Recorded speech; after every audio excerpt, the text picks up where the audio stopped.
तो चलिए आज बात करते हैं प्रोसेस क्वालिटी अश्योरेंस पर, जिसे शॉर्ट में PQA भी कहते हैं। अब ये है क्या? ये किसी भी ऑर्गेनाइजेशन के लिए एक बहुत ही ज़रूरी सिस्टम है जो ये पक्का करता है कि भाई जो काम हो रहा है वो सही ट्रैक पर है और जो तरीके तय किए गए थे उन्हीं से हो रहा है। असल में PQA का पूरा आइडिया बस इसी एक सीधे साधे सवाल में छिपा है। क्या कोई टीम अपने तय किए हुए तरीकों और स्टैंडर्ड्स को फॉलो कर रही है? बस यही जानना PQA का काम है। अगर इसे थोड़ा और ठीक से समझें तो PQA एक तरह से ऑर्गेनाइजेशन के लिए चेक्स एंड बैलेंस का काम करता है। ये कोई सजा देने वाला सिस्टम नहीं है, नहीं नहीं, बल्कि ये पक्का करने का एक तरीका है कि सब कुछ जैसा सोचा था वैसा ही हो। तो सवाल ये है कि PQA इतना ज़रूरी क्यों है? देखिए, ये सिर्फ नियमों को फॉलो करने की बात नहीं है। जब प्रोसेस लगातार एक ही तरह से फॉलो होते हैं तो काम में कंसिस्टेंसी आती है, गलतियां कम होती हैं, जिससे रीवर्क का खर्चा बचता है और सबसे ज़रूरी बात, कस्टमर्स खुश रहते हैं। और यहीं पर आता है PQA का सबसे बड़ा सुनहरा नियम, निष्पक्षता, ऑब्जेक्टिविटी। इसकी कामयाबी के लिए ये सबसे ज़्यादा ज़रूरी है। सोचिए, अगर कोई अपने ही काम को चेक करेगा तो थोड़ी बहुत तरफदारी तो आ ही सकती है ना, है ना? इसीलिए ये जांच हमेशा किसी ऐसे इंसान से करवानी चाहिए जो उस प्रोजेक्ट से सीधे तौर पर न जुड़ा हो। तो कोई भी ऑर्गेनाइजेशन PQA को कैसे अपनाता है? इसे एक सफ़र की तरह सोच सकते हैं और पहला पड़ाव है लेवल 1। यहाँ पर अप्रोच बहुत ही सिंपल और रिएक्टिव होता है, मतलब जब कोई समस्या सामने आती है तब उस पर एक्शन लिया जाता है। लेवल 1 में मेन काम बस इतना है कि समस्याओं को देखो और उन्हें ठीक करो। जैसे मान लीजिए किसी डॉक्यूमेंट में कोई जानकारी मिसिंग है या उसका फॉर्मेट गलत है, तो उसे तुरंत पहचान कर ठीक कर दिया जाता है। ये बस एक शुरुआत है।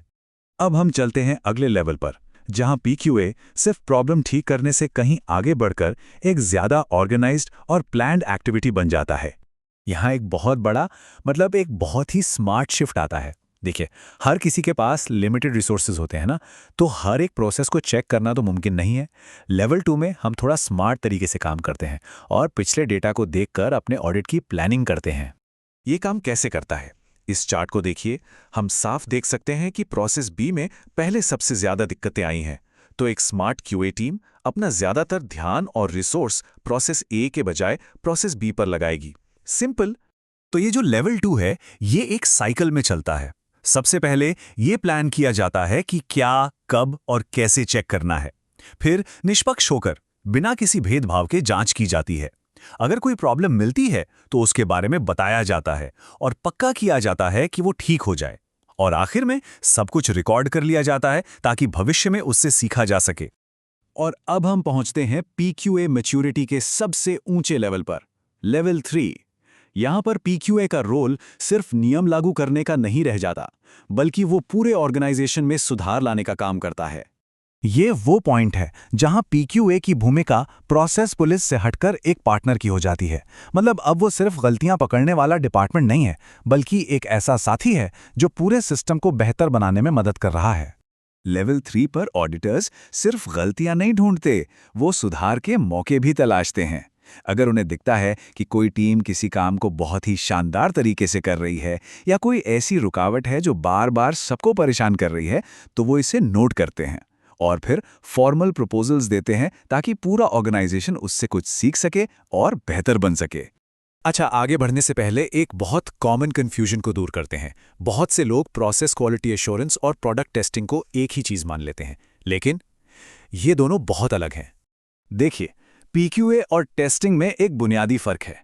PQA का फोकस होता है प्रोसेस पर, मतलब काम कैसे किया गया, जबकि टेस्टिंग का फोकस होता है फाइनल प्रोडक्ट पर, यानी जो चीज बनकर तैयार हुई है वो सही से काम कर रही है या नहीं।